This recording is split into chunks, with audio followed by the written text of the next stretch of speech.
freelancer earning 150k income per month, magkano ang tax? Hello guys, my name is George. I'm a freelancer's tax advisor at GA Consulting. What we do is we are empowering online freelancers through simple and stress-free tax compliance. Pag ikaw ay kumikita ng 150k per month, ang annual income mo 1.8 million, ang total tax mo is 124k. Paano yan na-compute? Ang pagpa-file natin ng tax ay quarterly. So, 4 na beses siya sa isang taon. First quarter is January to March, second, April to June, third is July to September, at yung fourth quarter is October to December. First quarter, paano ang pag-compute?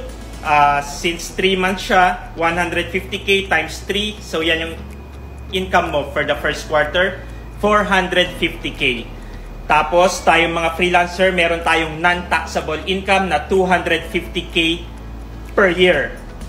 Very important yung word na per year, meaning max of 250,000 only ang non-taxable income natin every year.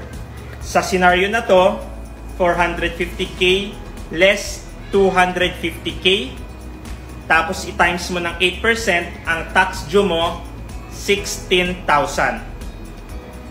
Second quarter naman tayo, monthly income times 3, 450k. Same lang siya, di ba? Sa scenario naman natin is as if fixed 150k per month. So 450k every quarter. Dito naman sa second quarter, 450k, i-times mo na agad ng 8%. Tax due mo is 36k. Ano yung pinagkaiba niya ng first quarter? Wala ka nang pwedeng ibawas na non-taxable income dahil na gamit mo na siya lahat sa first quarter pa lang. Dahil lumagpas na agad ng 250k ang income mo first quarter. So kaya ganun siya, 450k times 8% equals 36,000. Third quarter, same computation siya. Third quarter income times 8% equals 36,000. Sa annual ITR naman, siya yung pang fourth quarter guys, pero ang tawag na sa tax return, hindi fourth quarter, kundi annual income tax return na siya. Itong first, second, and third, ang tawag sa kanya, quarterly income tax return.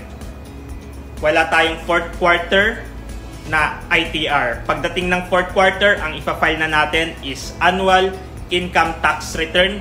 Pero same din siya kung anong income mo sa last quarter or October, November, December, times mo ng 8% sa scenario na to, 36,000 ang tax due mo.